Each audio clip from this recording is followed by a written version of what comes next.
오늘 제안할 개선 방안은 상장회사의 주요 주주에 대한 신용공여 금지 제도입니다. 현행 상법에서는 회사 자금을 주요 주주 등이 사적 이익에 활용하는 것을 막기 위해 상장회사가 그 회사의 주요 주주 및 임원과 같은 특수 관계자에게 자금을 대여하거나 담보를 제공하는 등의 신용공여 행위를 금지하고 있습니다. 다만 회사의 경영 건전성을 해칠 우려가 없는 신용공여는 시행령에서 예외적으로 허용하고 있습니다.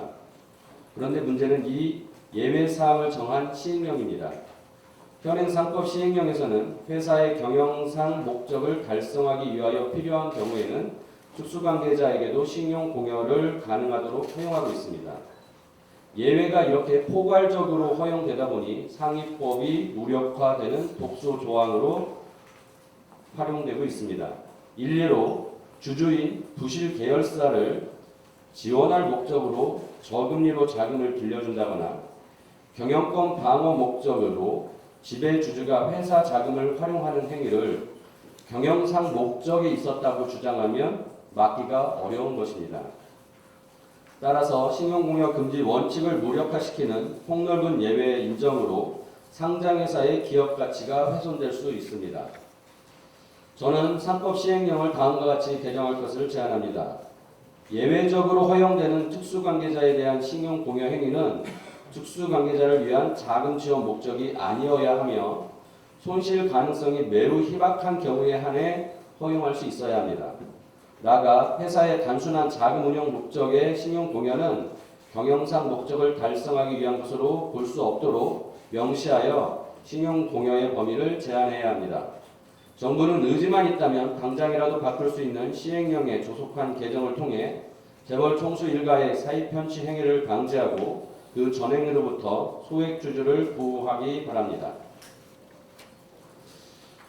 학교 비정규직 노조 파업에 관련해서 말씀드리겠습니다. 어제 교육부와 협상 결렬로 인해 학교 비정규직 노조가 총파업에 들어갔습니다. 노조원들의 요구는 문재인 정부의 공공부문 정규직화를 제대로 이행해 달라는 것이었습니다. 급식 조리원, 돌봄 전담사, 교무 행정사 등 2만 2천 명 이상이 파업에 참여했고 학생들은 빵과 우유로 끼니를 때워야 했습니다. 학부모들은 아이를 맡길 곳을 찾느라 어려움을 겪고 있습니다.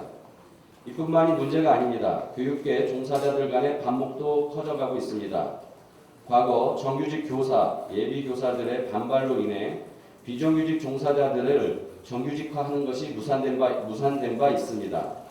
성급하고 독단적인 대선 공약이 다시 갈등의 불씨를 키운 것입니다. 교육기관의 비정규직 비율은 35.5%로 다른 공공기관에 비해 가장 높은 편이고 이들의 신분을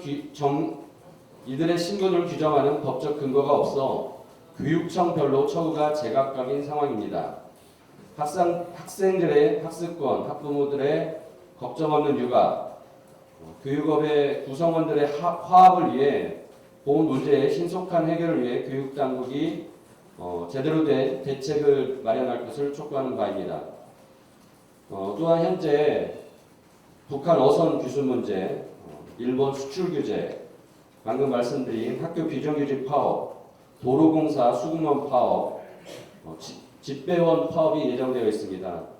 해당 부처가 국방부, 외교부, 교육부, 국토부, 과기부 등 또 이걸 총괄하는 청와대까지 제대로 된 대책을 수립하지 못하고 있는 것으로 보입니다.